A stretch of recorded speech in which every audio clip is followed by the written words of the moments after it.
Kelas B dengan dosen pengampu Bu Hima. Perkenalkan, nama saya Cita Samawati NIM 119. Perkenalkan, nama saya Febika Trimurani dengan NIM 147. Perkenalkan, nama saya Dimas Riza Fernandi dengan NIM 154. Saya Nadila Kanggini dengan NIM 185. Saya Abes Novel Kinta Rahmat dengan NIM 190. Saya Karen Damayanti dengan NIM 14122000204. Konsep organisasi sendiri seringkali dirumuskan sesuai kepentingan dan tujuan penelitian serta tergantung pada konteks dan perspektif keilmuan. 1. Mantis and Jackson. Organisasi merupakan suatu kesatuan sosial bagi sekelompok manusia yang saling berinteraksi menurut suatu pola tertentu, sehingga setiap anggota memiliki fungsi dan tugas masing-masing. 2. Lois Allen. Organisasi sebagai proses penentuan dan pengelompokan pekerjaan yang akan dikerjakan, menetapkan dan melimpahkan wewenang dan tanggung jawab untuk memungkinkan orang bekerja sama secara efektif. 3. James J. Money. Organisasi adalah setiap bentuk perserikatan manusia untuk mencapai tujuan bersama. Berikut adalah manfaat konsep organisasi. Yang pertama ada planning atau perencanaan. Dia menetapkan tujuan yang jelas, mengoptimalkan penggunaan sumber daya, mengantisipasi risiko dan tantangan. Yang kedua ada organizing atau pengorganisasian. Ada struktur organisasi yang teratur, meningkatkan koordinasi antar bagian, efisiensi dalam pembagian tugas. Yang ketiga ada staffing atau penyusunan personalia. Yang pertama menyusun dan menempatkan karyawan yang tepat, pengembangan keterampilan dan talenta, retensi karyawan yang berkualitas. Yang keempat ada leading atau kepemimpinan. 1. Meningkatkan motivasi dan produktivitas. Selanjutnya membangun budaya kerja yang positif dan mengarahkan dan memandu tim dengan efektif. Yang kelima ada controlling atau pengawasan.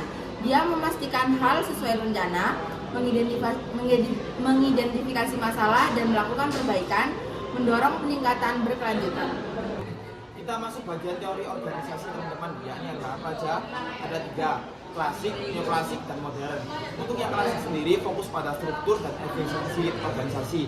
Tokoh utama di balik teori organisasi ini yakni Frederick Taylor. Yang kedua ada teori organisasi neoklasik, menekankan hubungan manusiawi dan fisiologis dalam organisasi. Contoh eksperimen Hawthorne.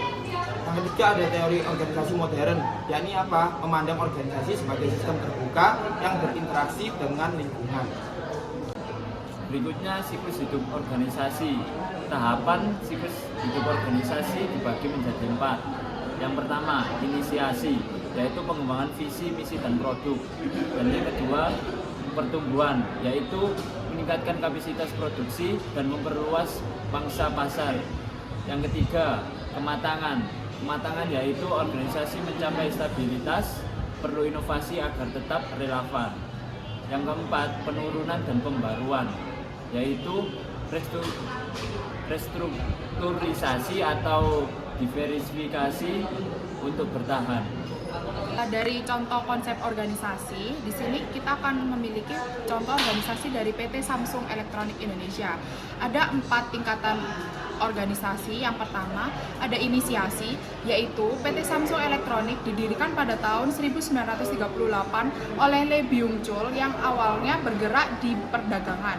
Yang kedua ada pertumbuhan, yang dimana memproduksi TV pertama pada tahun 1969 untuk memperluas produk elektronik.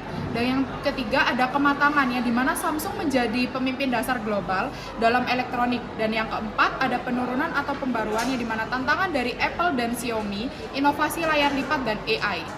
Jadi dari kesimpulan siklus hidup organisasi, yaitu siklus hidup organisasi memberikan kerangka kerja yang berguna untuk memahami perjalanan suatu perusahaan dari awal hingga mencapai kematangan atau bahkan penurunan. Dalam kasus PT Samsung Electronics Indonesia, keberhasilan mereka dalam beradaptasi dengan perubahan pasar melalui inovasi dan diverifikasi produk menunjukkan pentingnya strategi yang tepat dalam setiap tahapan siklus hidup.